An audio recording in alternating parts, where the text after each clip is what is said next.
political violence and how it's necessary. Think about this now. It's the Diamond K Show. So much going on in the world. You talk about things from the perspective of how it is. DJ Diamond K, sometimes it comes off like you are almost not in support of, but you just accept the way things are and there's no chance of change. Check me out on YouTube. That's the part that I on FireTV.com. Look, you know, if we're in a situation where President Joe Biden.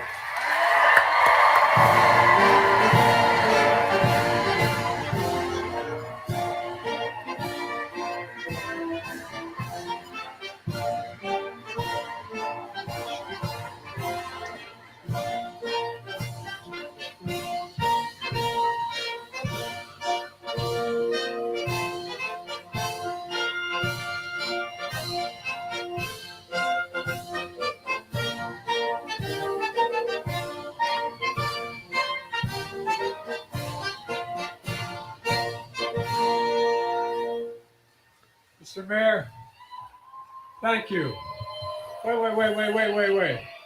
Before you walk down, I wanted the Caseys to come up with me because where I come from, Scranton's Casey's country.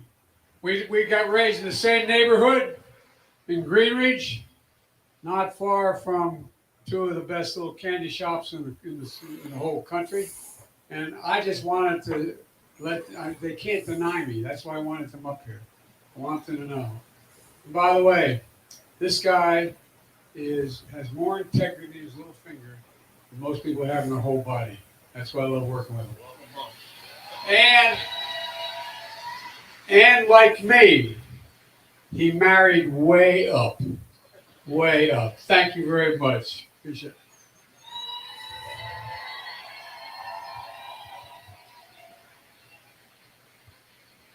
As my mother, Jean Finnegan Biden from Greenridge would say, please excuse my back when I'm speaking. I apologize. And by the way, you know, one of the best things of all being President of the United States is the Marine Band. They're the best in the world. Stand up, guys. They are the very, very, very, very best. They can not only play, they know how to fight too. God love you. Thank you for being here. Thank you for being here. Well, thank you very much. Thank you. How are you, baby? How old are you? How old are you? Almost double figures. Well, look, folks, it's great to be here in Wilkes-Barre. I mean that sincerely. Well, thank you. Well, thank you so much. Mayor Brown, thank you for the introduction and the passport to this great city. And Mayor Cognetti, we're almost near him. We're almost in heaven. We're almost in Scranton. Almost. Being raised in Scranton, they say you're going down the line. At any rate, you know, and what a leadership lineup you have here in Pennsylvania. I want to thank your outstanding governor, Tom Wolf. Tom and I have been friends a long time. He's truly one of the best governors in the United States of America. Not a joke. Not a joke. And a stand-up guy. A stand-up guy. And Josh Shapiro is a champion for the rule of law as your Attorney General. And he's going to make one hell of a governor. I really mean it. And by the way, he couldn't be here today. We spoke, Lieutenant Governor John Fetterman. When I say he's a powerful voice, I used to be in the old days a pretty good athlete. And if someone was really big and tough, you say I wouldn't screw with him if I had a sledgehammer. Well, I tell you what, Fetterman's a hell of a guy, a powerful voice for working people, and he's going to make a great United States Senator. You're going to make a great United States Senator. And as I said, Bobby Casey is one of my closest friends, one of our great United States Senators. And your Congressman, Matt Cartwright, is the real reason I'm here. I'm in Cartwright country. He knows how to deliver for this district, which is so close to my heart. Look, I especially want to thank all the members of law enforcement who are here, many of whom are behind me, for always being there for us. and we should always be there for them. And by the way, also a group that you need badly, you don't really appreciate till you need them, is the firefighters. The firefighters have been with me my whole career, and let me tell you something. There's an old expression, God made man, then he made a few firefighters, because you got to be crazy to be a firefighter. By the way, please sit down. I'm sorry. Please sit down. I keep forgetting. Thank you. But look, when I ran for president, I said I looked at the world the way I looked at it growing up in Scranton, and that wasn't hyperbole. I meant that. What families wanted was in Scranton when I was growing up, with my mom and dad and my grandpa, was the basic as it is today. A decent job, the opportunity to be treated with dignity. Everyone, my dad would say, everybody's entitled to be treated with dignity, just simple dignity. The fact is that they want to be able to go to good schools, in safe neighborhoods, a decent place to live, and just a fair shot for their kids. You know, a peace of mind knowing your kids can go to school or the playground or the movies or the high school game and come home safely, not have to think about it. But for too long, too many families haven't had that peace of mind. They watch the news and they see kids being gunned down in schools and on the streets. Almost every single night you turn the news on, that's what you see. They see their neighbors lose their loved ones to drugs like fentanyl, which is a flat killer. They see hate and anger and violence just walking the streets of America. And they just want to feel safe again. They want to feel a sense of security. And that's what my crime plan is all about. You know, I call it the Safer America's Plan. And both your members of Congress voted for it. It's based on a simple notion. When it comes to public safety in this nation, the answer is not defund the police, it's fund the police. Fund the police. And we expect them to do everything.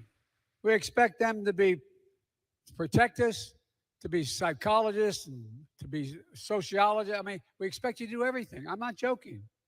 Everything. You realize more police officers are killed dealing with domestic violence than anything else? You realize that? The point is, we ask so much of you. So much of you. I've not met a cop who likes a bad cop. There's bad in everything. There's lousy senators, there's lousy presidents, there's lousy doctors, there's lousy lawyers. No, I'm serious. But I don't know any police officer that feels good about the fact that there may be a lousy cop. I'm tired of not giving the kind of help they need. Folks, look, we're in a situation in this country where we have to give them additional resources they need to get their job done. Matt gets it, Matt Cartwright, and this is not hyperbole. Matt's the chair of the powerful subcommittee that controls the funding for public safety. He knows what it means investing in effective and accountable community policing that builds public trust and strengthens public safety. I'm old enough to remember when cops used to walk the beat in Wilmington and in Scranton because they knew everybody. They knew the kid. They knew if something was trouble. They knew whose house to go and knock on the door and say, "Mom, your son just did." I'm not being facetious. They knew the neighborhoods. As part of the American Rescue Plan, I signed into law last year, which they voted for, we set aside $350 billion, with a B, $billion for state and local governments all across America and urge them to use it like your governor did to make communities safer. Here in Pennsylvania, Governor Wolf is using $250 million of that money to reduce crime and violence across this state.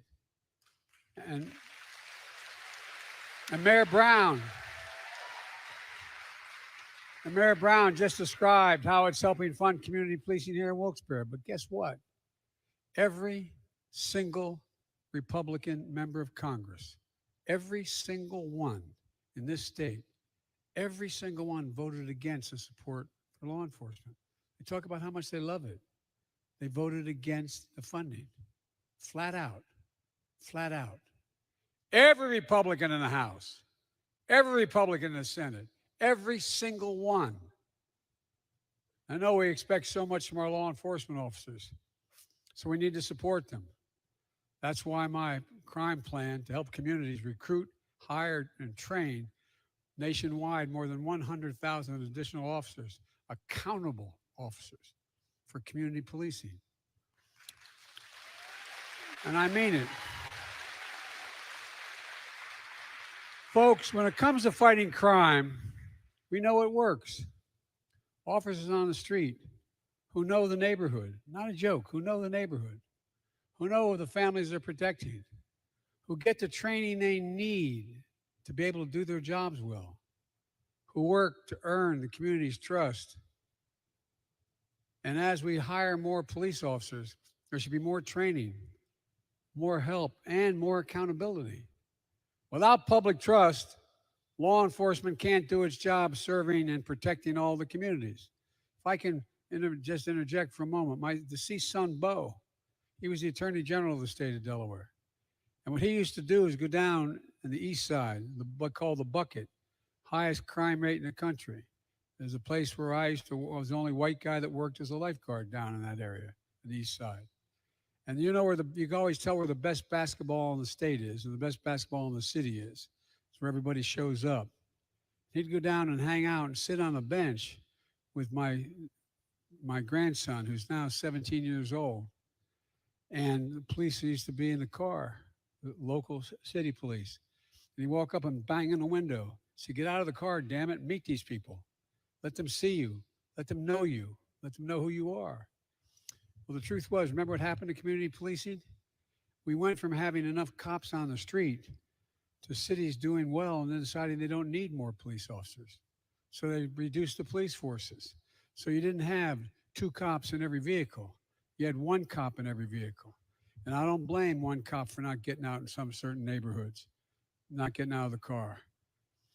And what happens is, it used to be, I can remember that when my son was the Attorney General, he'd go around in the tougher neighborhoods, and he would ensure that every single cop gave his cell phone number to the local liquor store owner, the local church, the local grocery store, the local hamburger joint.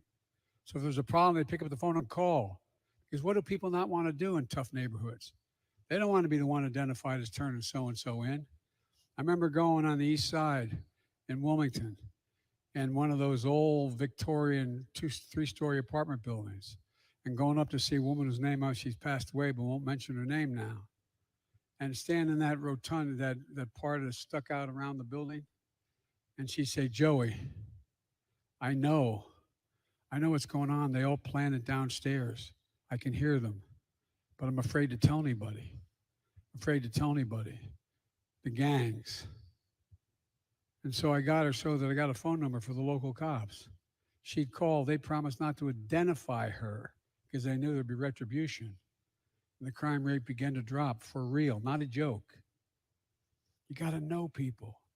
You got to know, and you got to be able to trust the police. The police have to be able to trust the community. We slipped away from that. We have a hell of a lot fewer cops today than we did when I wrote that initial crime bill.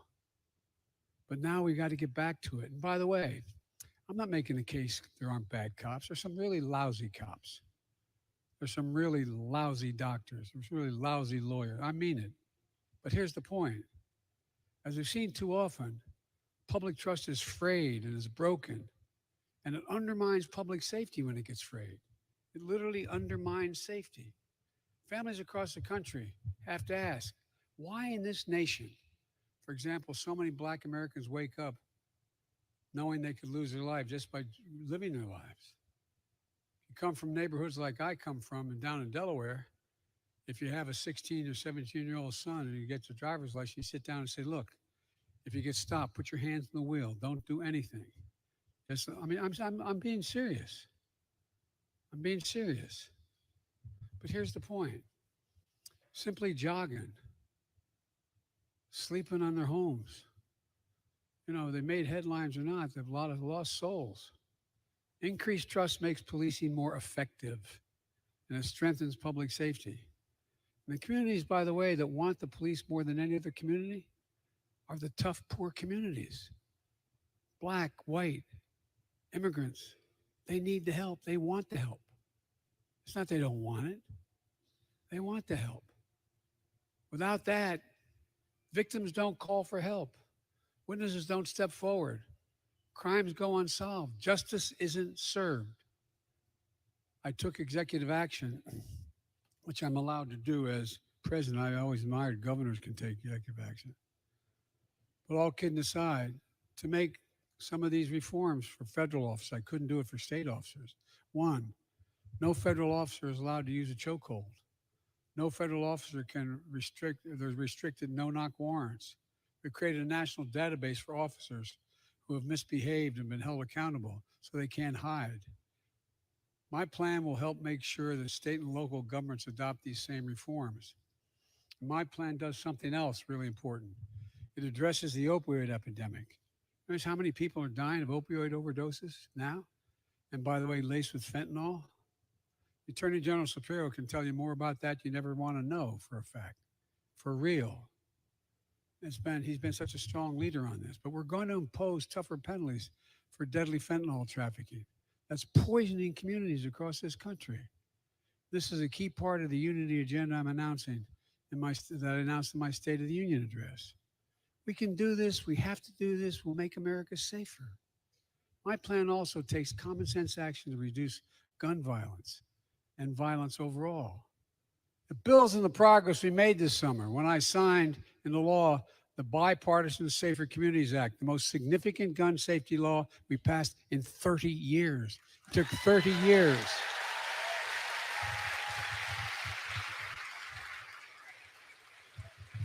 And we beat the NRA.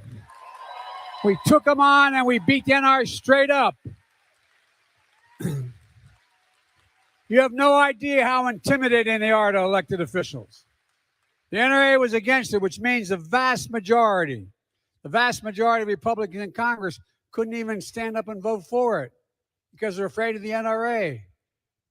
It's not unusual. Every Democrats, Republicans, senators, they get afraid of certain interest groups. They voted against it. Law enforcement supported it. Faith leaders and teachers supported it. Victims of gun violence and their families supported it. Young people in this country, like the students of this great university, support it.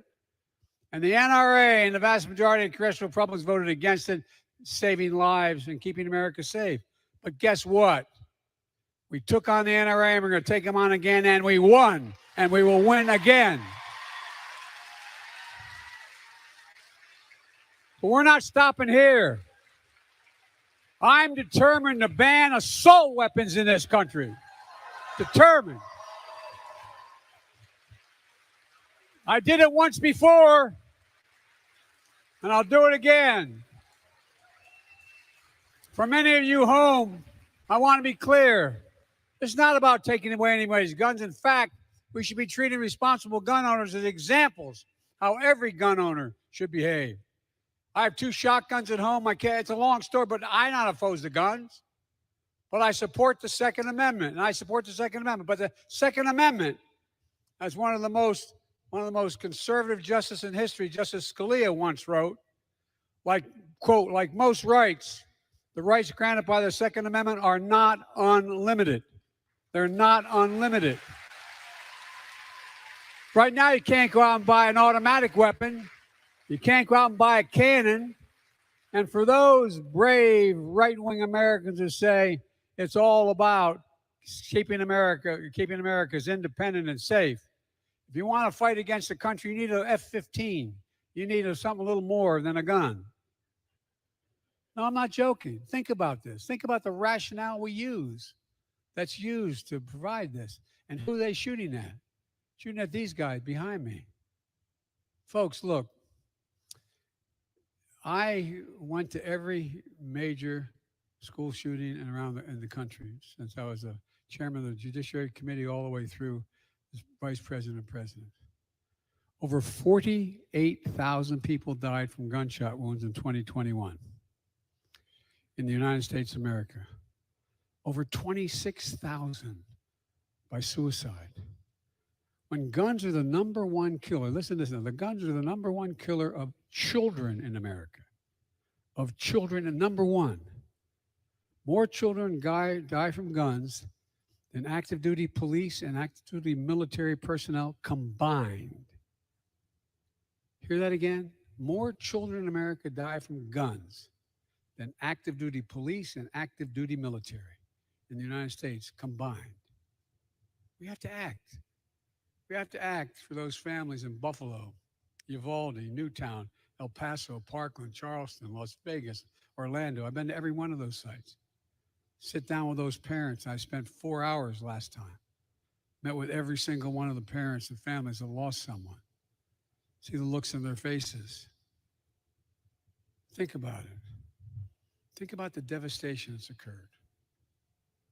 We have to act for all those kids gunned down on our streets every single day that never make the news. There's a mass shooting every single day in this country, in the streets of America, every single day. You have to act so our kids can learn to read in school instead of learning to duck and cover. Literally, schools all across America, kids are showing up.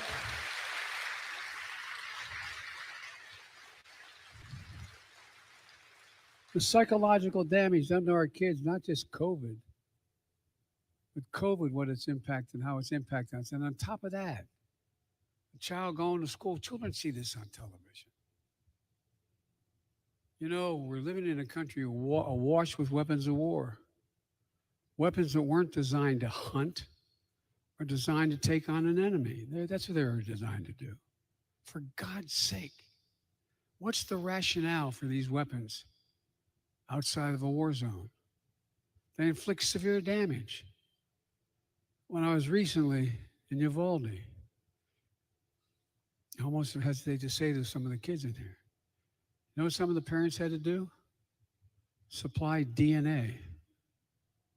Supply DNA. Because the AR-15 just rips the body apart. Could not identify the body. A 20-year-old kid can walk in and buy one? DNA to say that's my baby. What the hell's the matter with us? No, I'm not joking. Think about it. What are we doing? And by the way, my dad used to love to hunt in the Poconos when we lived in Scranton. How many deer or bear wearing Kevlar vests? Huh? Not a joke. Do you realize the bullet out of an AR-15 travels 5 times as rapidly as a bullet shot out of any other gun? 5 times, is lighter, and can pierce Kevlar.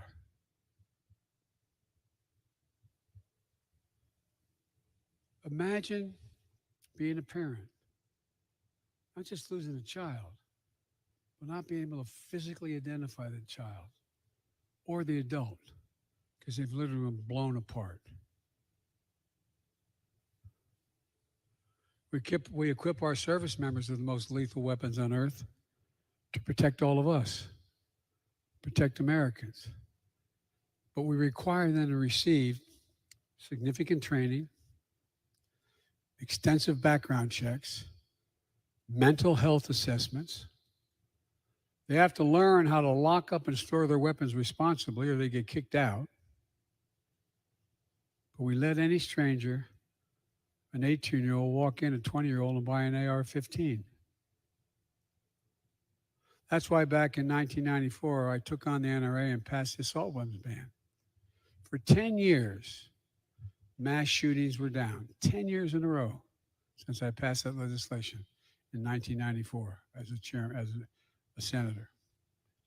But in 2004, Republicans let that ban expire. What happened? Mass shootings in America tripled. It's time to ban these. It's time to ban these weapons. We did it before. We can do it again. Folks,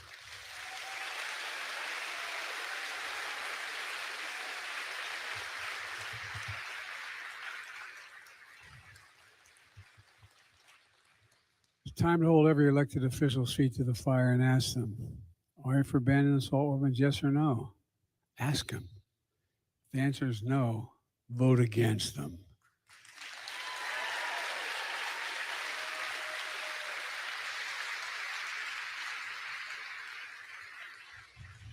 Look, I'm prouder that after 7 years, we finally have a Senate-confirmed director of alcohol, tobacco, and firearms responsible for fighting gun crimes. For 7 years, the other team would not let us appoint anyone to that job. Incredibly important job to help local law enforcement, federal law enforcement, identify the ballistics, a whole range of things. For 7 years, we finally got it passed this time out, barely. 7 years because they didn't want anybody in that job. My plan gives the Bureau the funding to hire more agents, to stop gun trafficking. And by the way, there's a lot of states that don't allow you to purchase certain weapons in the state.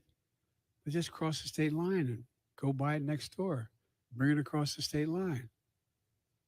Keep guns out. You know what the Mexicans are, Mexico, which has real problems, causing us real problems, you know what their biggest complaint is?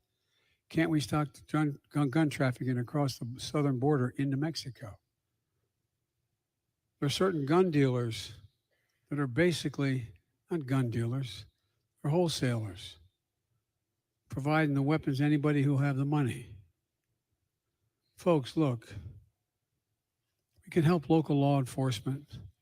We can solve more gun crimes if we have someone heading up, which we finally do, this organization that's designed to track this kind of behavior. Finally, my plan invests in crime prevention programs that help keep young people from getting in trouble in the first place. Under my plan, communities can, one, provide after-school and summer job programs they get paid for, more access to mental health and drug counseling, more social workers and housing to keep people off the streets instead of when they get out of jail to get $25 and a bus ticket and end up under the same bridge that they're under before.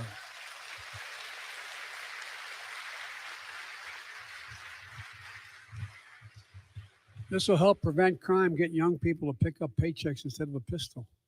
At the same time, we need to help people getting out of prison successfully re-enter society so they don't get in trouble again. If you served your time, you shouldn't be deprived of being able to, if you've served it, you shouldn't be deprived of being able to get a Pell Grant to go to school. You shouldn't be able to get a degree. What's the best thing you can do? Make them productive. They should get access to good jobs where they can earn a decent living. All these steps will prevent crime, not increase it. Let me close with this. A safer America requires all of us to uphold the rule of law, not the rule of any one party or any one person. Let's be clear. You hear some of my friends in the other team talking about political violence and how it's necessary. Think about this now. Did any of you think, even as old as I am, you've ever been in an election where we talk about it's appropriate to use force, political violence in America? It's never appropriate. Never, period. Never, never, never. No one should be encouraged to use political violence. None whatsoever. And look, you know, if we're in a situation where, to this day, the MAGA Republicans in Congress defend the mob that stormed the Capitol on January 6th, defend them. You all saw it.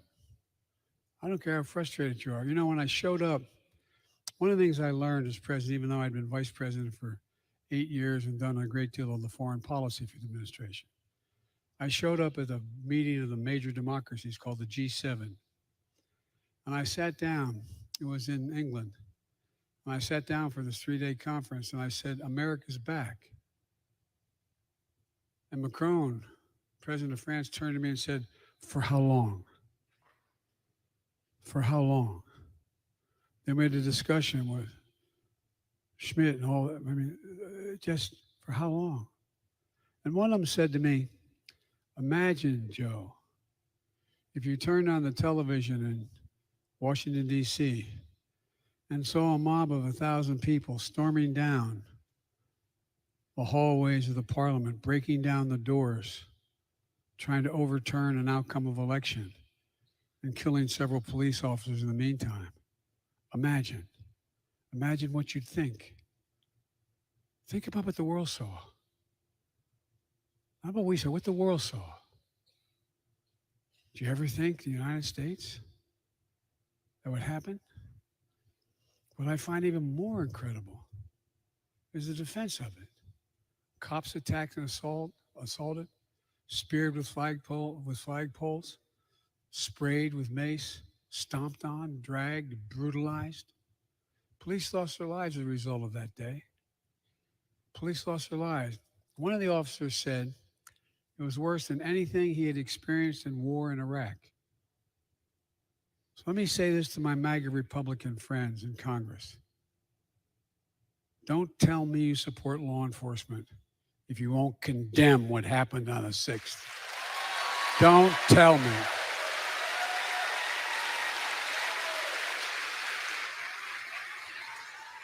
Can't do it. For God's sake, whose side are you on? Whose side are you on? Look,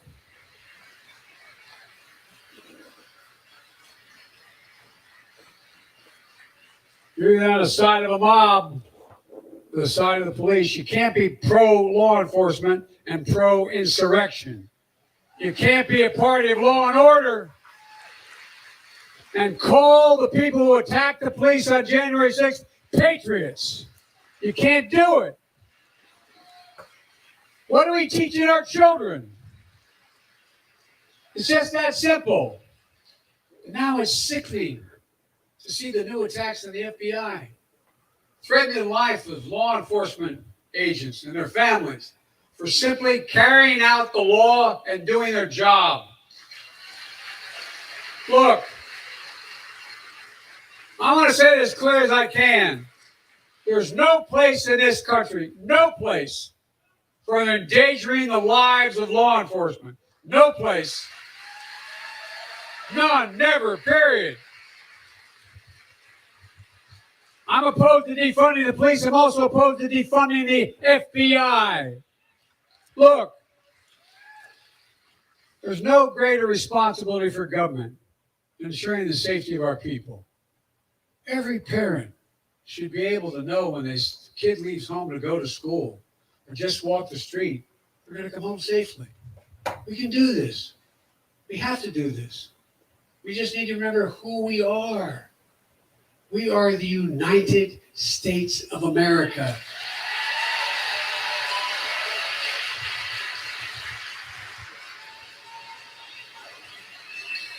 And when we are united, there is not a single thing we cannot do.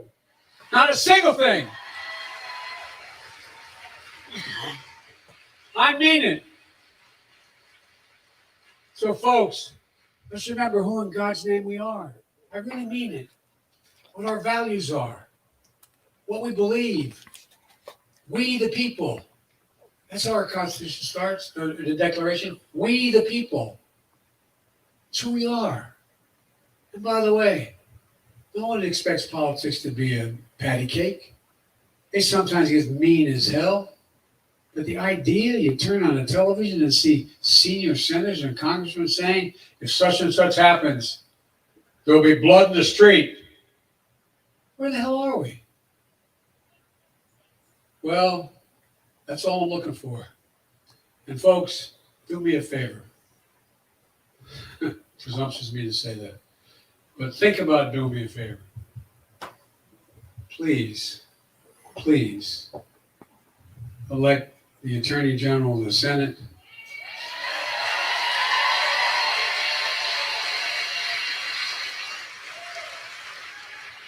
Elect that big old boy to be governor.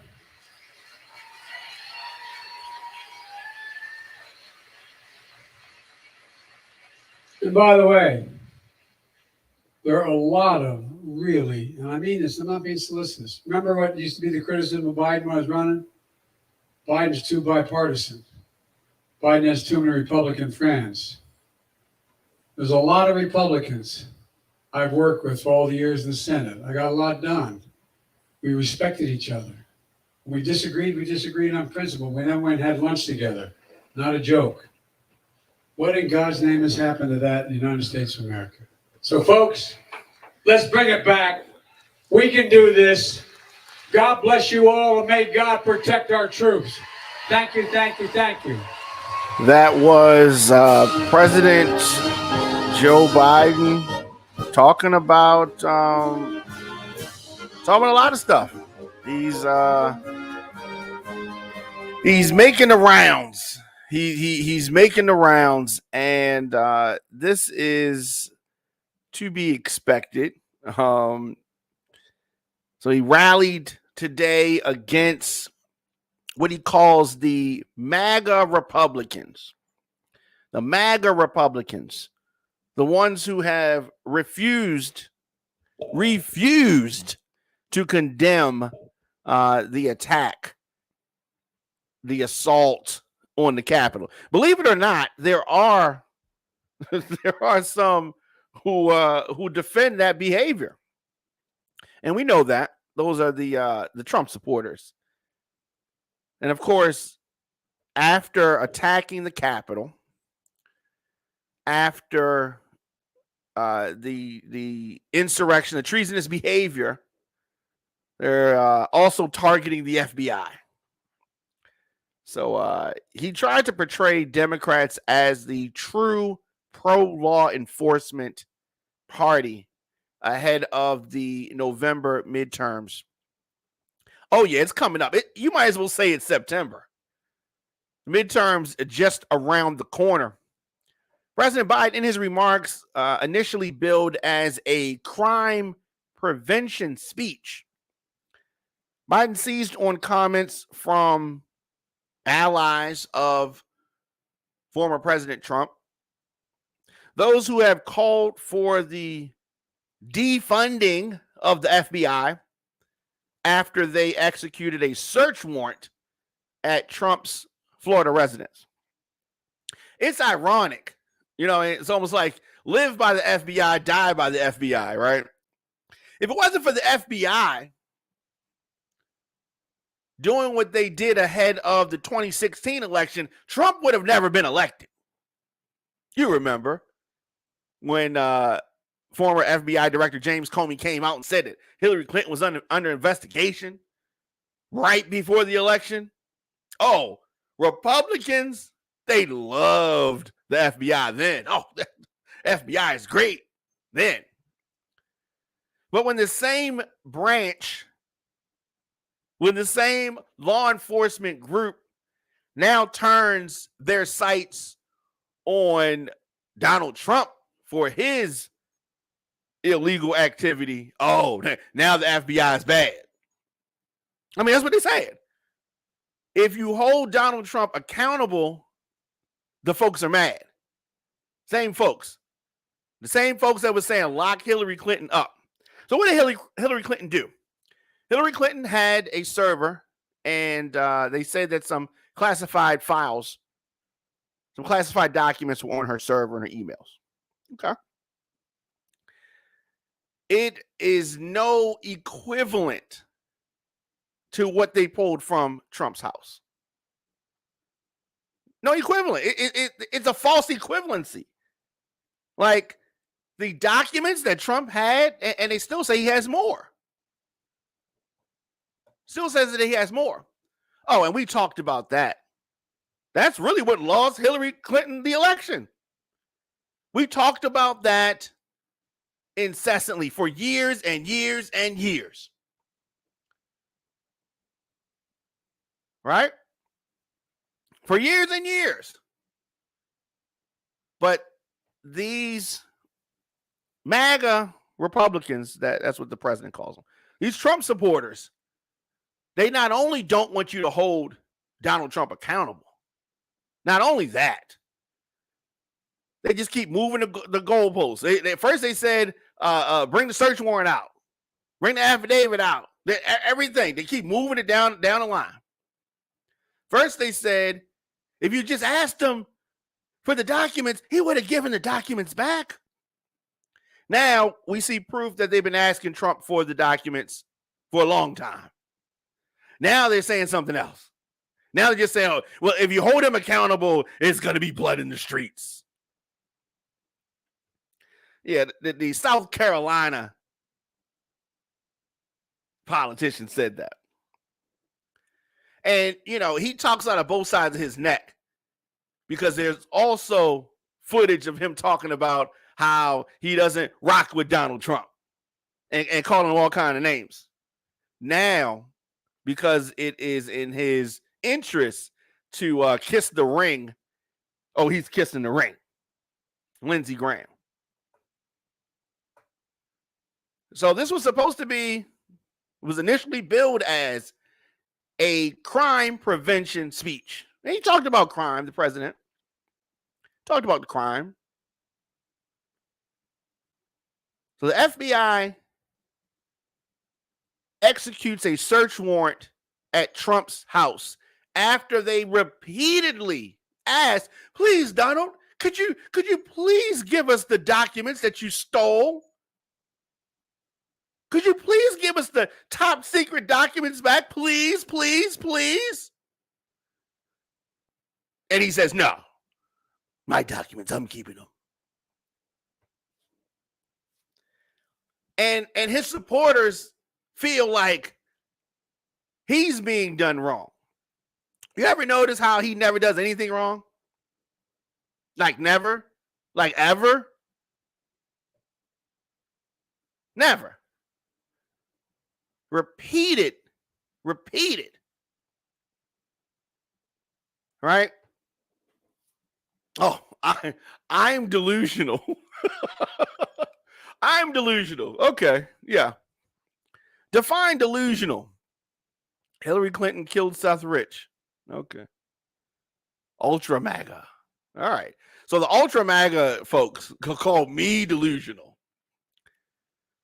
Yes. Okay. So crime prevention speech. Biden seized on these comments. Blood in the streets. It's not enough of the MAGA people to really cause a big thing. Here's the problem. Democrats, law enforcement, they've been dealing with these MAGA folks with kid gloves. Being too nice. Right? Too nice.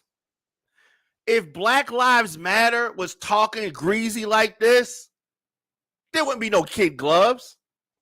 They would be bringing the hammer down. Bring the hammer down on the MAGA folks. Stop acting like y'all scared of them. Bring down the hammer on them. If the Nation of Islam was talking about we gonna ride on the street if Jesse Jackson don't win, if Obama don't win, we riding on, it's gonna be blood in the streets, they would be coming for them. It's not enough MAGA people to do real damage. They talking. They just talking. They just talking a whole bunch of smack. They don't really want it. Bring the flag. Let them bring the flagpoles and the other stupid stuff that they do. And then you have whoever is necessary rain down on them. And then they're going to run or fall or die or whatever it is necessary. But this is an insurrection. The next time that they did a little test run. But the next time they need to take the government needs to take the gloves off. Because this is ridiculous. This is sickening. It is ridiculous. This is supposed to be the law and order people. This is supposed to be the law and order people. Right. Right. So today, Biden's speech, it took a different tone. It's a different tone for him. Oh, yeah. Speaking of different, I don't want to forget about this. Republicans, for the fall, they was talking about, oh, it's going to be a red wave. We taking all the votes. We winning all the races. Now Now the Republicans are singing a whole nother thing, right? Well, it's not going to be a red wave. We might win a few seats here and there, right? Maybe once or twice. Yeah. Now they talking totally different. Oh, the Republicans talking totally different. Where's that energy that y'all had a few months ago when y'all was saying that y'all was going to smash Democrats in November? Where's that energy? Oh, it's gone. Oh, it's gone. It's gone because y'all let Trump once again snatch defeat from the jaws of victory. Republicans were supposed to win. Usually the party who is in the minority wins on the off election. But once again,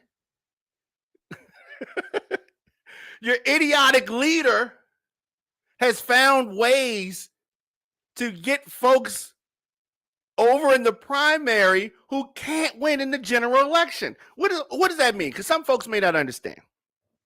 So the primary, it's just the people in your party voting for the candidate who goes into the general election, which is in the fall. In the fall, everybody can vote for whatever candidate that they want. So it's like you get the winner for the Democrats and the winner for the Republicans, and then they go in November and everybody votes for who they want.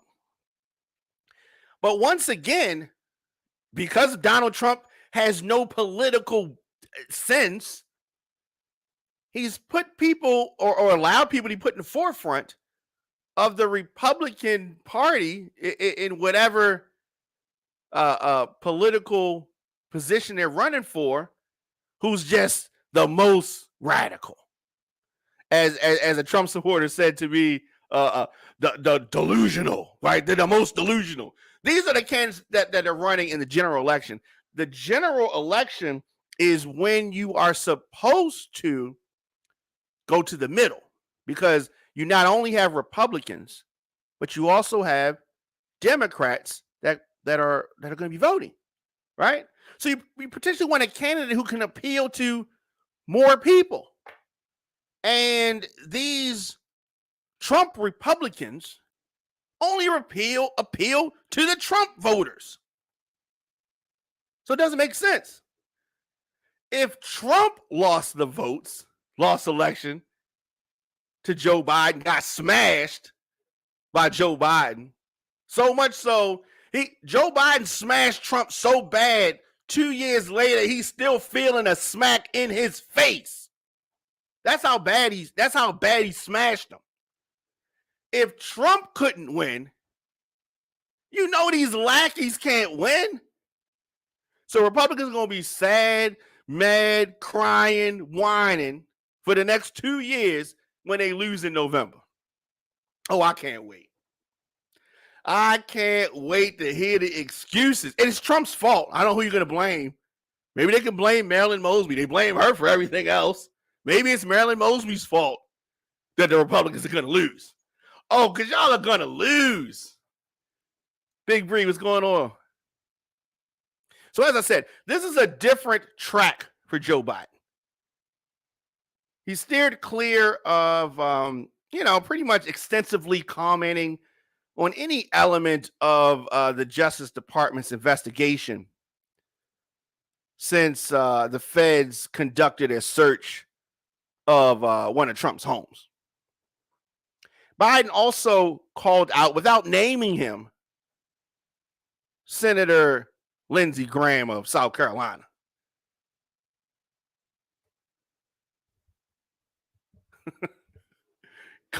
Called out Sugar Graham. He warned of riots in the streets. Lindsey Graham ain't never been in a fight in his life. Just having him say that is kind of like ridiculous. The president said, the idea you turn on a television and you see senior senators and congressmen saying if such and such happens, there'll be blood on the street. Where the hell are we? The president said. Oh, yeah, this was a different tone. President talking about guns, right? President talking greasy. And I liked it. I liked the aggressive Joe Biden. Aggressive Joe Biden. Yes. Sugar Graham, Senator Sugar Graham fighting his urges. Yes. Speech today, Biden continued aggressive rhetoric against the GOP ahead of the midterms. You can tell he's feeling better about himself. Somebody's been looking at their polls. Pause. Yeah, so Biden in a political rally here in Maryland last week said that the Republican ideology of the MAGA supporters was semi-fascism. Not no semi. Anytime you have a group that only believes the election results when they win, doesn't want their politicians held accountable, feels that they can do whatever they want to do, threatens violence if things don't go their way, that's fascism. Fascism. That is it. They're fascists. Right? That's the definition of it. Biden is also set to deliver a democracy-focused speech on Thursday in Philly. The White House says it will make clear who is fighting for democratic values. As he's done before, President Biden today criticized Republican officials who have refused to denounce the pro-Trump rioters who breached the U.S. Capitol nearly 20 months ago. 20 months! 20 months ago. Referencing Trump's Make America Great Again slogan, Biden said, "Let me say this to my MAGA Republican friends in Congress. Don't tell me you support law enforcement if you won't condemn what happened on the 6th. Right? He said that before. He said that before. And it's true. It's true. Oh, so they're talking about Stacey Abrams. Okay. Yeah, at least Stacey Abrams can get a date, right? Stacey Abrams can find a girl. Lindsey Graham can't find no boy to like him. Yeah. Oh, yeah, they're talking greasy on YouTube. So this campaign-style speech near Biden's birthplace was the first of 3 visits by the president in less than a week to the state that is home to a competitive governor's race at the U.S. Senate contest that could help determine whether the Dems will keep their majority in the chamber. Trump is hosting his own rally in Pennsylvania on Saturday. Oh, yes, things are heating up. Things are heating up. All right, so, you may see some things coming across the screen. Yeah, because, folks on YouTube are talking crazy. Okay, Stacey Abrams. So understand this. There's a difference between liking your loss and accepting your loss. Is Hillary Clinton going around saying that she should be installed as the president? No, she didn't like losing because the FBI ultimately took the election from her, right? She don't like it. She ain't going around saying she's really the president. She's not going around saying she's the president. Stop lying. Stop lying. She's not. Hillary Clinton's not going around saying she's the president. She isn't. She isn't doing it. Stacey Abrams is not going around saying she's the governor. She's not. She's not doing it. She don't like the result. And she may feel that she was cheated. but she's not saying she's actually the governor. She's not saying that Kemp is the fake governor. No, she's not. She's not doing it. She's not. Nice try, though. What else you got? What else you got? I don't know. You know, Trump supporters, yeah, they type fast. Trump supporters type fast. Democrats believe Pennsylvania is their strongest opportunity to flip a Senate seat currently held by Republicans. We'll see what happens. We'll see what happens. Democrats believe it. Meanwhile, the open race for governor will give the winner power over how the 2024 presidential election is run in a battleground state that is still bathing in Trump's baseless claims. Baseless. Trump's claims are baseless. At least if Hillary was going around saying that she was cheated, she had something she could point to. Comey came forward, said that this candidate was under investigation right before the election. Isn't it funny how things work? What if a couple days, let's pretend, pretend with me for a minute. Let's pretend that Trump and Biden 2024. Let's pretend that we are forced to stomach that mess again. And a couple days before the election, the FBI comes out and says Trump's under investigation for espionage and treason. Oh, Republicans would go crazy. And then right before, the day before, it says, oh, no, he's not under investigation. Forget that. Oh, they would be going crazy. That's what they did to Hillary, essentially. She at least got something she could point to. Trump's claims are baseless. He's on tape trying to pressure people into getting votes. He led an insurrection to the Cap. Like, there's so much evidence. Yeah, Hillary didn't like what happened, but she took it on the chin like Monica Lewinsky. She took it on the chin and kept it moving. Then she went in the woods and started walking around dressing like Justin Timberlake on his last album. Oh, yes, you do like Trump. Get out of here with that mess. Yes, you do. Yes, you do. He doesn't like Trump. Whatever. Yes. Biden's comments on the FBI come as his son, Hunter, faces a federal investigation for tax evasion.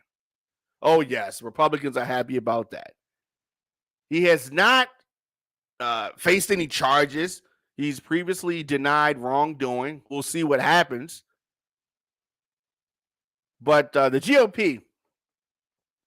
GOP started as a pretty up and up party of Lincoln.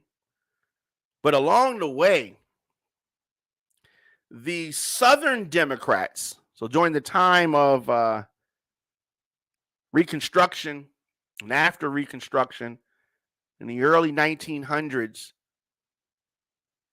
after World War I, around that time, with Southern Democrats, who are actually the current Republicans, they started leaving the parties. Things started switching. And the Republican Party was taken over by the folks who've been in there traditionally. Initially, the party started one way, but the Republican Party was hijacked. So the Republican Party that we know now is not the same that they started. Their roots have been diluted. That is what it is. I just like to say that because sometimes, when they're tracing their lineage, they forget how things switched. People jump parties. The Democrats used to be the party of the racist. Now, they're still racist Democrats, I'm sure. But the Klan used to be in the Democrats. And they switched. party people switch. Trump used to be a Democrat. Now he's a Republican. There's many examples of folks switching parties. So don't get too caught up in parties. It's more about what the person does and where the person lives. Because the person lives somewhere where they can't, win as one party, they're going to switch to the other. I'm just saying. I'm just telling you. So the president also used his remarks today to promote his administration's crime prevention efforts and to continue to pressure Congress to revive a long expired federal ban on assault style weapons. He was talking about the crime bill of 94, and I was like, okay, is that where you're going? Are you really trying to go back there? Man, I was like, okay, this is what he wants to do. He wants to open up this can of worms. Fields 1, what's going on, baby? Fields 1 is in the building. See what Fields 1 is talking about on YouTube. Yeah, okay. Yeah, America is a corporation, right? America is a corporation. What else he said? Be careful. You never been this close. Oh, okay. All right. Now Trump supporters agree. What is going on? This is Taco Tuesday. Democrats and Republicans work together in a rare effort to pass gun safety legislation earlier this year after massacres in Buffalo and Uvalde. So the president was talking about that. And this is something that I think Democrats should have been doing earlier. Really talk about the effects of the assault weapons on the human body. Go back to Vietnam. Of course, it's before we were born or before I was born, right? And what really started to hit home is when the TV station started showing the bodies of the soldiers coming home. Showing the caskets. They don't do that no more. You know why? Because when you show people the truth, and not the foolishness that politicians just spit out there, the people react. You start showing, some people talk about it, but you start showing these families having to give DNA so they can potentially identify their loved ones after they were massacred with the AR-15, because there's nothing left that you can identify. Start showing some of this stuff, things will change. But right now, it's people are just, desensitized to it. Because it's just talk. It's just talk right now. You talked about beating the NRA. The NRA doesn't want you to do that. Show it. Show us the results. Because it's just, you got the Alex Jones and those types. Because if people don't show what happens, you got con men who can just convince some people that it never really happened because they didn't show us. We got to start showing some of this stuff. Smack people in the face with the truth. But people don't want the truth, right? I say, you can't handle the truth, right? They don't want to give them the truth. They don't want to give them the truth. Biden did play a leading role in temporarily banning assault-style weapons, including firearms similar to the AR-15. But now, it has exploded in popularity in recent years, and he wants to put the law back into place. What other laws is he trying to put back in place? You got to watch this Biden guy. Biden argued that there was no rationale for weapons like this outside of the war zone. I do agree with that. He noted that parents of young victims at the Robb Elementary School in Uvalde had to supply DNA because the weapon used to massacre renders the body unidentifiable. We have got to show that. That's not talked about enough. It's not talked about enough. These are not weapons that should be on the streets. They are weapons of war. True. Facts. Well, good for you. Trump supporters talking about legally buying firearms. And okay. You probably got a knockoff and you didn't know. Democrats are trying to blunt Republican efforts to use concern about crime to their advantage in the midterms. So crime, it's going to be, it's going to be a back and forth. Both parties claiming to be the law and order party. Both of y'all can't be the law and order party, can you? I guess it's possible. Biden's turning up the heat. He's feeling good about himself and blasting the MAGA Republicans. We're going to see what happens. Because here's the thing that for sure politicians are going to do. They're going to keep changing. Keep talking and then walking it back. Talk crazy, walk it back. Talk crazy, walk it back. Just an your man, Diamond K in here, of course, the Diamond K Show. On fire-tv.com, the Diamond K Show.com, WRF Radio app, radioonfire.com. Man, we still have a lot of other things to get into. Biden taking on Republicans over crime and attacks on the FBI. Lindsey Graham, Sugar Graham, predicting riots in the street if Trump is prosecuted. How about you tell him to stop committing crime? I bet you Donald Trump could push Melania out of a moving vehicle. And Republicans would say, oh, no, we can't prosecute him on that. Melania wasn't born in America. Oh, yeah, they make so many excuses for him. It is actually sickening to watch. Let's do this, take a quick break, and we'll be back with more of the show. After this, you're watching the Diamond K Show on fire-tv.com. It's the Diamond K Show. So much going on in the world. You talk about things from the perspective of how it is. DJ Diamond K, sometimes it comes off like you are almost not in support of, but you just accept the way things are and there's no chance of change. Check me out on YouTube. That's the part that I am just like, on firetv.com.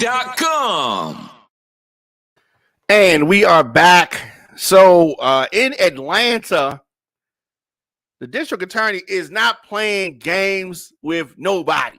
She ain't playing no games. She is not playing no games. She has defended using rap lyrics as criminal evidence in trials. It's interesting. So I mean, how do you? So I guess if the lyrics support what you're investigating, then you say they're telling the truth. And then if the lyrics don't support what you're investigating, then you say they lying on their records. I don't know. It's a very interesting thing in hip hop. They want you to live your lyrics, right? They want you to be what you say you are. And if you don't do that, then you are not keeping it real. But the Fulton County District Attorney Fannie Willis is defending using rap lyrics as criminal evidence in drug rich gang and YSL RICO cases. Man. Oh, there was a press conference yesterday where DA Willis talked about this. This comes after 26 alleged members of the drug rich gang were arrested in Atlanta and have been indicted in connection with a string of high-profile home invasions and other violent crimes in the Atlanta area. She said this, I think if you decide to admit your crimes over a beat, I'm going to use it, the district attorney said. You do not get to commit crimes in my county and then decide to brag on it, which you do that as a form of intimidation and to further the gang and not be held responsible. I also like the fact that this is the same district attorney that is trying to hold Donald Trump accountable and his MAGA gang. Yes, hold all of these gangs accountable, including the MAGA gang. Just one of the lyrics used in this indictment is, "Me and my crew striking out, striking in all black. Send me the drop. We'll kick in the house.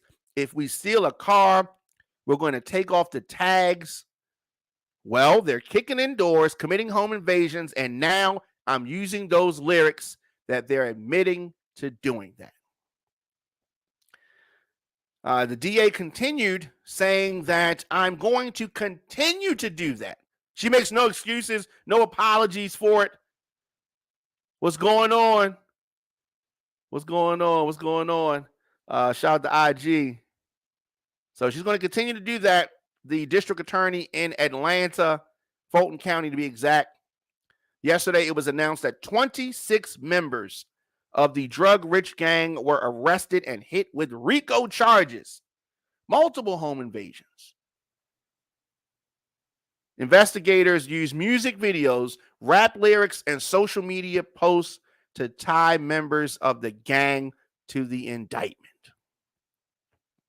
So they're going to have video. They got audio. It is crazy.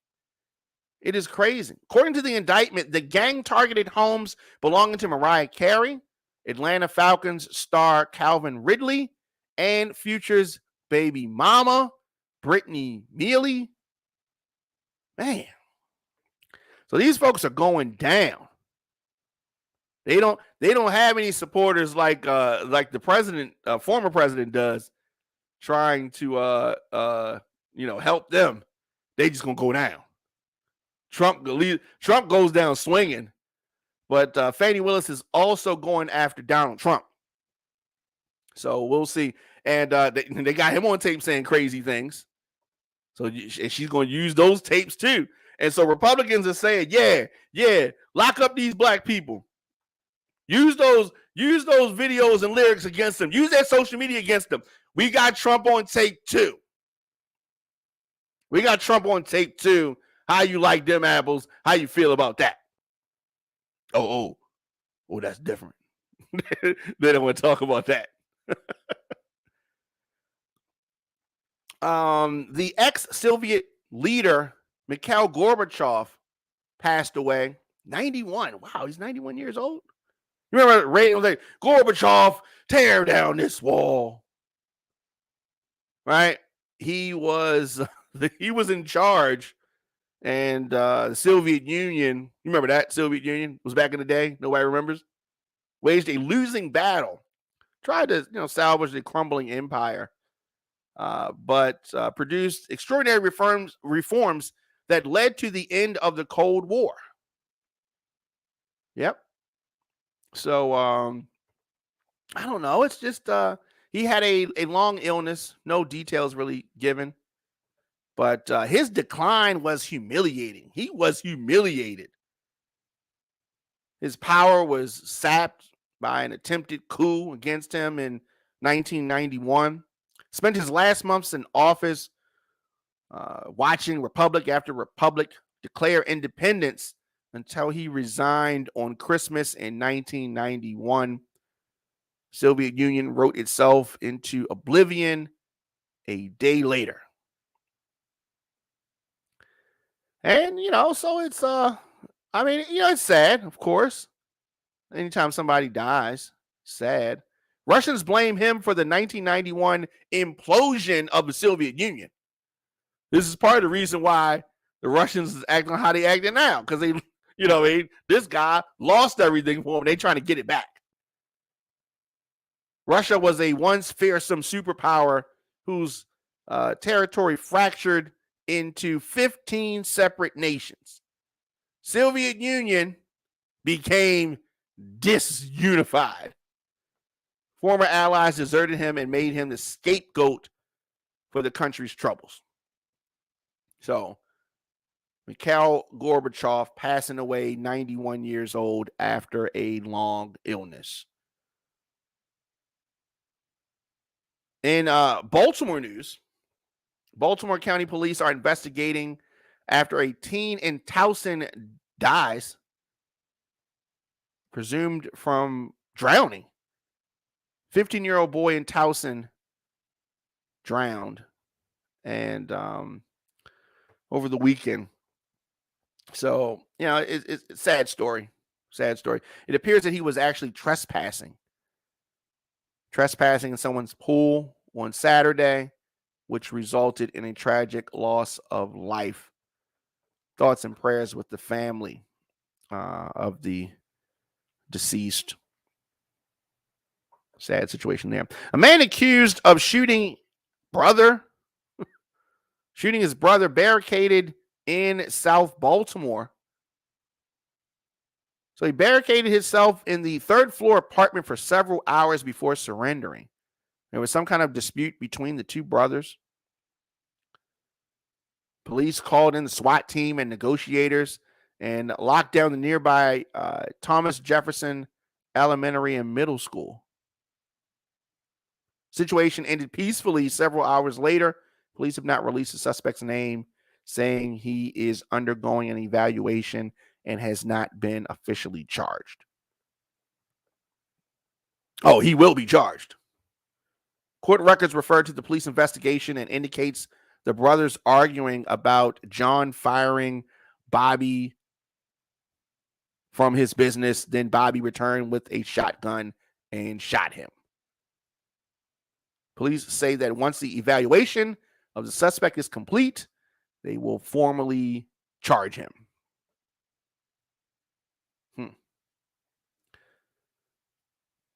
Many in Baltimore City went back to school yesterday. Many Baltimore City schools are without AC, dismissing early for the rest of the week. Yes, we're back here again. City schools still without air. Now, even though they're getting advance notice, I'm sure that many parents are not happy about this. The city school district is promising to address the issue as it continues to stay on top of maintenance. Y'all ain't never been on top of maintenance. It's ironic that folks that are in charge of passing students, you administrators and the schools, y'all failed. Why are we still talking about Baltimore City schools not having goddamn AC? It was hot. It's hot. Right?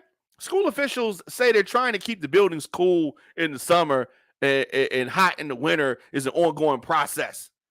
This is the first week of school. Several schools closed early on the first day. Now, yes, when I was in school, we started school after Labor Day. This is that new thing. We didn't go to school in August. We went to school in September, and I always remember having to wear a little light jacket. We had to worry about this stuff until, springtime. But times are different now.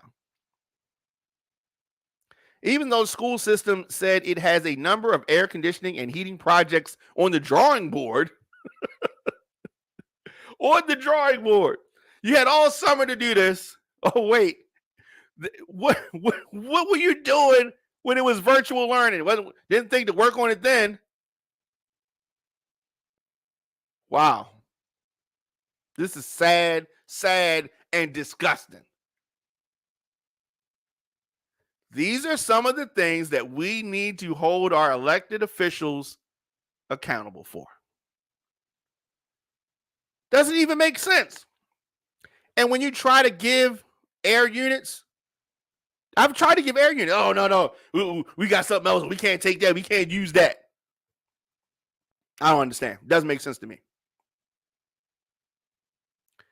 Why is it so hard to have these simple things? So right now, some of these schools: Baltimore City College, Curtis Bay Elementary and Middle School, Furley Elementary School, New Era Academy, Empowerment Academy, Utah Marshburn Elementary, Franklin Square Elementary and Middle School, Montebello Elementary and Middle School, Pimlico Elementary and Middle School, Vanguard Collegiate Middle School. All of those don't have air letting out early. Wow. Plains Jane on Instagram says they didn't think to have virtual learning avenues in place so that the kids could still, all of this stuff. This is too much. I mean, it's really simple to solve these problems. Real simple. They don't want to solve the problems. I just don't know why, but they don't want to solve the problems. There's money for these things, but the school, whoever's in charge of this, North Avenue, all of them Bamas need to be fired. All of them. Every last one of them. I mean, and you take over business, you audit it. Where's the money? We figure it out. Everybody got to go. All of them. All of them. Because what are they doing? I don't understand what they're doing. The basics. No heat, no air. Because if you don't have air, they don't have heat either. It's just an ongoing thing. Other schools, Benjamin Franklin High School, Harlem Park Middle and Elementary, City Springs, National Academy Foundation, Baltimore, Midtown Academy, Southwest Baltimore Charter School, Reginald F. Lewis High School, Mount Washington, Westport Youth Academy. I mean, it's crazy. It's crazy. Today is the second day of school, and they're already sending folks home early. That's Baltimore for you. Just tune in. It's the Diamond K Show here on fire-tv.com. Take a quick break. We'll be back right after this. It's the Diamond K Show. So much going on in the world. You talk about things from the perspective of how it is. DJ Diamond K, sometimes it comes off like you are almost not in support of, but you just accept the way things are and there's no chance of change. Check me out on YouTube. That's the part that I am just like, ah. On firetv.com.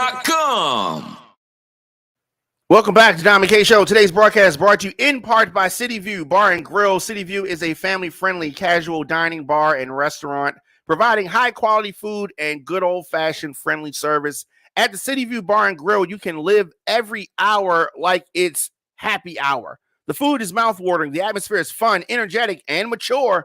Located at 6700 Security Boulevard in Gwynn Oak, Maryland, it is the City View Bar and Grill. Stop in today or visit cityviewmd.com. Cityviewmd.com. So, we'll be remiss if I don't mention this. Saturday, day party, 12 to 5. We're going to be broadcasting live from City View Saturday. So that is going to be a lot of fun. Dynamic Saturday day party live on fire-tv.com and radioonfire.com. Plains Jane, shout out to Plains Jane. Thank you very much. Yes, she said those them happy hour shrimp be popping. You are right, and I'm going to get some of those on Saturday when we are in there for the live broadcast from 12 to 5. Okay, all right, and Sky's the Limit on YouTube says that they're stealing the money, and she's talking about North Avenue stealing the school folks on North Avenue stealing the money. You goddamn right they're stealing the money. And it's time for all of them to go. We've been having this conversation for way too long. Way too long. Wes Moore, the Democratic candidate, between the July primary and last week, his campaign has raised almost $2 million. Wow. Impressive. As part of its first campaign finance report to be filed before midnight, the Moore camp says that the majority of the contributions came from people who gave $100 or less. In a statement about their fundraising, campaign manager Miller says it shows an incredible amount of momentum heading out of the primary. Right about that. It's clear that Wes Moore has built a coalition that can power him to victory in November with the investment of supporters who see the opportunity we have to make Maryland a place where we leave no one behind, Miller said. West's vision has resonated with so many Marylanders, and because of that, he has seen an outpouring of support from our communities. Folks from all walks of life are energized to join West in his mission to bring much needed change to the people of Maryland.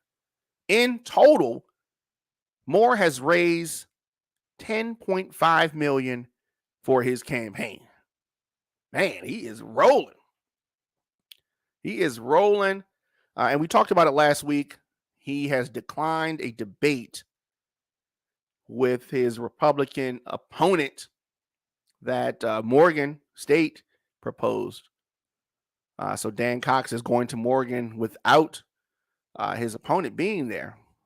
I don't agree with that. I wish that he would debate him. He would shred him. But it is what it is. Sky's the Limit on YouTube says that I'm sure they will still be on the clock unless they're salaried. Yeah. They probably are salaried, and they still the man, I don't know if Avenue.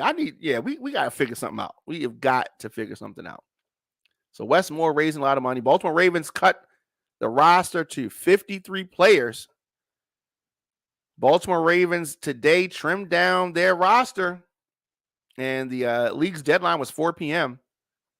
So a gang of folks.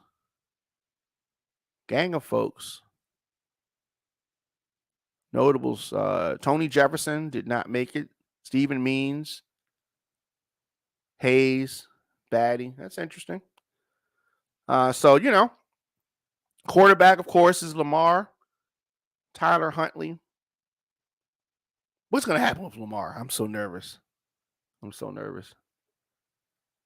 course, 6 p.m. daily right here, the Diamond K Show. And, over the weekend, and this is, I have to keep saying this because when we talk about crime in the city of Baltimore, I don't want folks thinking that it is only happening here in Baltimore. No, it is happening everywhere. Okay? Everywhere around this great country, we are dealing with a surge in crime. Everywhere. But when we talk about it here, it just seems like, Baltimore is the worst place. It is not. Baltimore is a great city. It's a great city. But sadly, some Maryland jurisdictions have seen a spike in carjackings. Recent incidents in the Baltimore region have some people asking police if carjacking cases are on the rise, and they are. Around 1 a.m., Baltimore police responded to the 500 block of Tunbridge Road to investigate a shooting where an 18-year-old woman was fatally shot in the head overnight. Sad. So it was around 1 a.m. when police got to the scene. They found an 18-year-old woman, pronounced her dead at the scene, as I said, shot in the head. Homicides to date, 237 right now. We are ahead of the 2021 223 number. Trump supporters are saying this is the Biden effect. Okay. Trump supporters say anything. Like, there's literally nothing that Trump supporters. I'm looking at some Trump supporters on YouTube. Trump supporters will say anything. It's Biden's fault. It's Marilyn Mosby's fault. Right? So we were talking about that. In a study published by Wallet Hub, the state of Maryland ranked number 2 in the country for the best community college system. Gotta say some good stuff, right? There is some good stuff sometimes. Wallet Hub is a personal finance website, completed its analysis with a calculated weighted average of scores earned by community colleges in each state. They also look at the number of students enrolled in each school.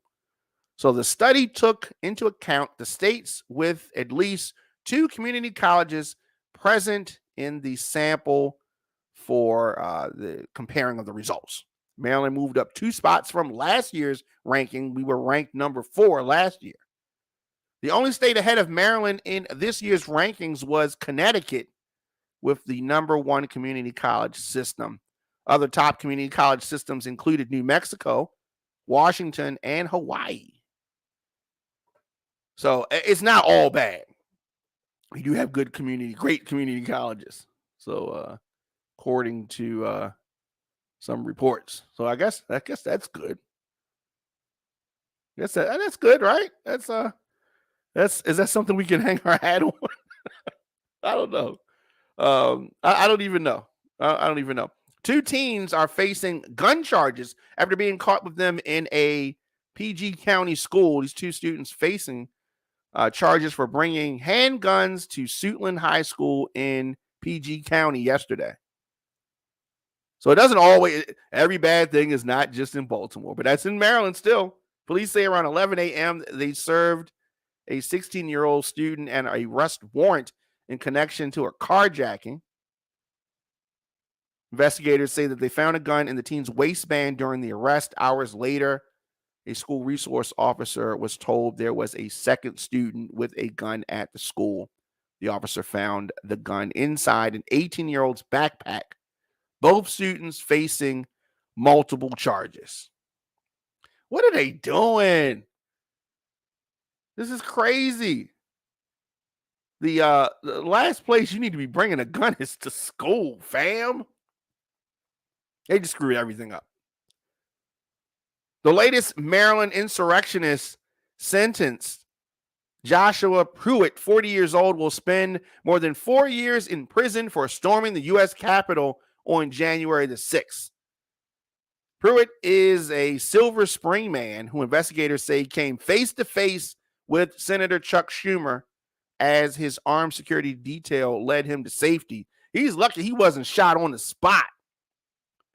They described him as an aspiring Proud Boys member whose intimidating figure made him an ideal recruit for the January 6th insurrection in the group.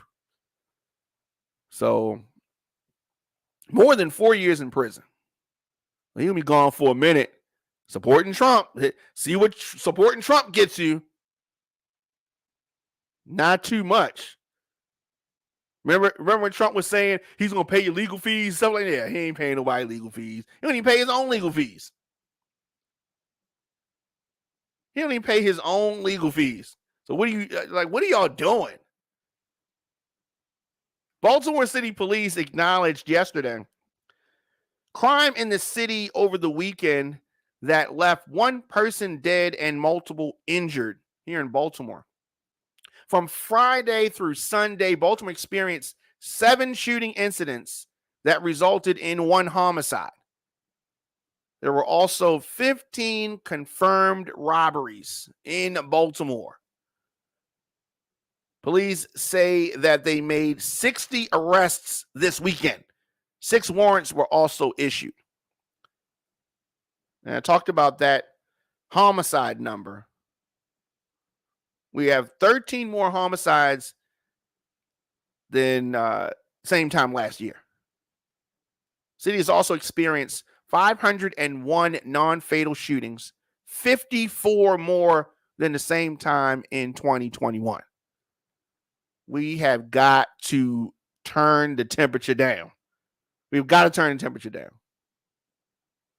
This is a lot of drama unnecessarily. Yeah, it's unnecessarily. We got to find another way. Got to find another way. So there are several groups of anti-violence groups trying to make a difference, trying to bring some type of a change. And it starts with the younger folks. So there was a community walk that anti-violence groups hosted to try to engage with some of the young folks, especially right now at the beginning of the school year. The group We Are Us been on the show and have been at Radio on Fire several times. They held a community walk in Northwest Baltimore yesterday, the same street where a mass shooting happened last week. We talked about that. They're hoping to work alongside city efforts to curb this violence while engaging the young people. It's so important. So important. First day of school wrapped up, and a city unity movement holding a community walk against violence. We have to highlight these things. The goal, obviously, to engage teens and young men. They had a megaphone in hand. The group surveyed this same street where you had that daytime mass shooting that left 6 people injured and 1 dead in Park Heights. Groups like We Are Us said that their goal is to be part of the solution. Mental illness is behind a great deal of the violence and the murders in Baltimore City, according to Venneth McCormick, who runs the New Life Recovery Center, which is a 24-hour intake operation healing those with drug, alcohol, and substance abuse issues in Baltimore. Hopes that providing resources will help curtail this violence that we've been talking about. Hopefully. We got to do something. I mean, we can't just sit back and just, like shake our heads at it. Like we got to do something. And I'm really glad to see some folks not just waiting for Brandon Scott or Michael Harris or whoever to try to do something. I don't know. We got to do something. Texas confirmed the first U.S. person to die of monkeypox. Texas officials announced today that a patient diagnosed with monkeypox has died, making it possibly the first fatality from the virus. Health officials added that the patient was an adult with a severely compromised immune system. So it wasn't just like, somebody super healthy that got monkeypox and died. This person's immune system was compromised. Texas State Health Commissioner spoke to the public during the announcement, stating that monkeypox is a serious disease, particularly for those with weakened immune systems. We continue to urge people to seek treatment if they have been exposed to monkeypox or have symptoms consistent with the disease. Across the world, 8 countries have reported a total of 15 deaths from monkeypox this year. Countries include Cuba, Brazil, Ecuador, Ghana, India, Nigeria, Spain, and the Central African Republic. In the U.S., more than 18,000 cases have been reported, with every state reporting infections from this virus. So the deputy head of the White House monkeypox response team revealed that 94% of the confirmed cases were associated with sex, and nearly all of the patients are gay men. In the U.S., the CDC also reported that approximately 30% of the monkeypox patients are white, 32% are Hispanic, and 33% are Black. I mean, this monkeypox is a serious thing, and we've been talking about it. It is definitely a serious thing, and I don't know. If it ain't one thing, it's another. It's another. A lot of folks not taking this stuff serious. I mean, coronavirus was a different animal. It transfers differently than monkeypox, so it's not identically the same. And I understand, some folks taking that stance that they're taking, but monkeypox is a serious thing, obviously. Very serious thing. Let me know your thoughts in the comment section, Instagram, Facebook, Twitter, LinkedIn, TikTok at The Diamond K Show, of course, on fire-tv.com. I will be back here tomorrow, 6 p.m. So much. So, I mean, we can go on and on. I still have things on the list that I haven't even talked about. Like I still have things on the list, but we can save some of those things for tomorrow and do that. Of course, this Saturday, 12 to 5 p.m., we are going to be streaming live from City View Bar and Grill, the day party at the City View Bar and Grill, 6700 Security Boulevard in Gwynn Oak, Maryland. Looking forward to that. Also, this weekend, the Baltimore Club Show, 6 p.m., immediately following the day party. I'll be in the mix with Baltimore Club Music. And DJ Diamond K at gmail.com if you're trying to get in touch with me. Very easy to do that. Shout out to everybody. Salute Instagram. Shout out to y'all over there. DJ Diamond K at gmail.com. Anywhere you get your podcast, just search The Diamond K Show. Facebook, shout out to y'all. YouTube, shout out to y'all.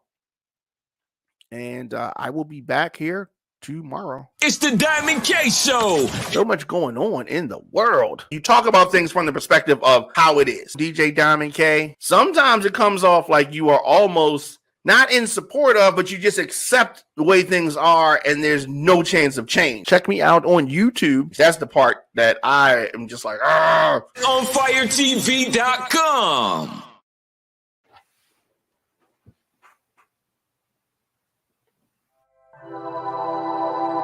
On Fire TV is a streaming network for a generation on the move.